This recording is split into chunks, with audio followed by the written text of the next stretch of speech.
Let's look at the, so now that I've talked about my opinion on the Biden speech, okay, let's hear from the true, brave, honest to God, red-blooded Americans, the real Republicans, okay? Let's hear what Meghan McCain, let's start with some light content, okay? Let's look at the conservative reactions. I'm going to give you guys a little bit of insight into how Republicans think. There was a concern when President Biden was elected that despite his almost 40-year career in Congress as a centrist, that he would govern as a progressive, that he was sort of this Trojan horse for progressive policies. I had faith he wouldn't be that. Why is Meghan McCain on The View advocating against like the policies that Biden put forward? Someone needs to ask her, like, what are the issues that you have, really? Can you please explain to me? I need to understand, like, when you say this, when you talk about like a Trojan horse for progressive policies, like, could you please outline the specific policies that Joe Biden mentioned last night that you take issue with? Now, they will probably say gun control. Okay, that's an easy one. That's a gimme. But I want to know exactly what she's talking about. I want to know what adult Jojo Siva has to say Who is worse here, Meghan or Hasan? About, I don't know, childcare, universal pre-K, free community college. Like, I need to know why those things are bad. Seeing what he said last night, that faith has gone completely out the window. This is by far the most progressive speech of any modern president, I think, since LBJ. The answer to every single problem in the United States of America is to write a check and bankrupt my generation in the process. And if you don't believe me... Oh my God, they're doing it. They're literally doing it. They're going back to the fucking old school, oh my God, we're going to bankrupt the future generation rhetoric. This is great. As long as Democrats do not cave, do not give even an inch to this kind of idiotic fucking deficit hawk rhetoric, they will literally never lose elections. I'm sorry.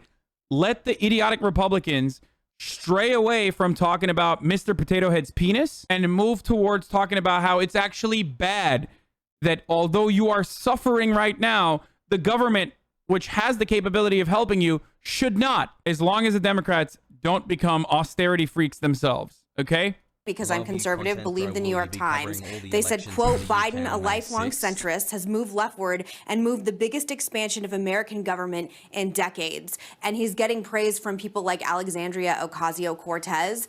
I think that he is showing himself to be someone who I think there's questions if he's going to run for president again. Look, not a single mention of the actual proposals at all. What are we upset about? AOC said nice things about Joe Biden. That is not a way, like, this is not how you're supposed to do political commentary. Okay, it's The View. I'm not expecting too much, but that's precisely what Ted Cruz was doing as well, because they also understand that if you were to turn around and look like idiotic Marsha Blackburn from Tennessee and say, I hate elderly care, how dare you give money to the elderly, fuck you, then people are going to be like, wait a minute, why do you have a problem with that? So that's why instead of actually addressing like the PRO Act, for example, they have to stick to AOC said nice things about Joe Biden.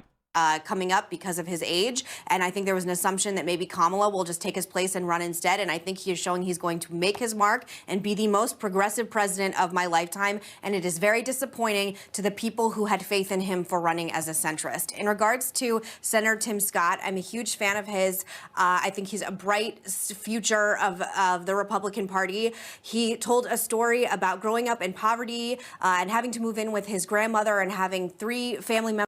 Ironically, months ago, Chos were literally making fun of Dems for thinking Biden would be progressive. Were they? I think it was mostly like liberals that were making fun of leftists for saying that Biden's not going to be progressive. Members live in one room, and his uncle pretending to read the newspaper to show a good example, even though we found out he was illiterate. He went on to explain policy reasons why he's a Republican. And in response, he was trending on Twitter being called Uncle Tom and Uncle Tim, which many Americans consider a racial slur. So it's okay to be racist and use racial slurs towards black men as long as they are Republicans. I'm disgusted. It's not okay. It's only okay when you say it behind closed doors like I do. I, Meghan McCain. By the response to him, hit him on policy. If you This is a non-issue. Not that it's okay to fucking call black people Uncle Toms or whatever, especially as a white person. But the non-issue is a non-issue because it was one fucking idiotic, like, blue checkmark Democrat on Twitter that said that. And then, of course, Republicans in unison were like, we got one. We got him, boys. We fucking got him, boys. Let's go. Everyone's like high-fiving each other like, yeah, woo, we got him. Let's fucking talk about this for the entire duration of this news cycle. You have policy problems with him, but the way he is being talked about, the way he is being disrespected, don't talk to me about microaggressions with race in this country. Don't talk to me about the problems we have in this country with racism when it's okay to speak and treat a black man this way, who happens to be the most famous Republican black senator in the country. It's okay to treat him that way. It's okay for Twitter to let it. Yeah, the most of her fucking conversation about Tim Scott's incredible speech, which is so memorable, by the way, literally revolves around one fucking Twitter lib saying that he was Uncle Tom. Well, maybe it wasn't that fucking memorable then. If your only argument or if the only thing you have to say about Tim Scott's speech is that, like, someone called him Uncle Tom. Who happens to be the most famous Republican black senator in the country. It's okay to treat him that way. It happened if he was a Democrat. It's great. And it is so Great. hurt me, disgusted me, and saddened me. Literally ruined my.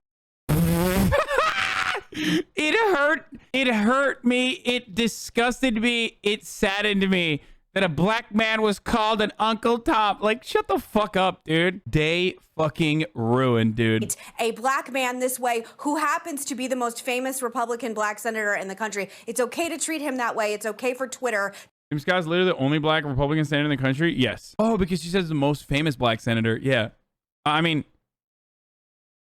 that's kind of, you're doing a little erasure there to radical liberal Raphael Warnock. I don't really like that. To let it trend for. By the way, in the history of the United States of America, not racist, by the way, not a racist country by any means whatsoever. You should be abolished. We've only had 11 black senators, okay? Raphael Warnock being the 11th. So just do with that information what you will, okay? In the history, not like proportional representation and 11 hours, which is supposed to be against their policies and standards. It's okay to let it trend against Senator Scott. I don't believe it would have happened if he was a Democrat. And it is so hurt me, disgusted me, and saddened me. Literally ruined my night and ruined my morning because of it. I'm so grossed out by the entire thing. And to Senator Scott, there's so many of us that support and love you and think you did a fantastic job last night. And he's the one that should be running for president, not Nikki Haley.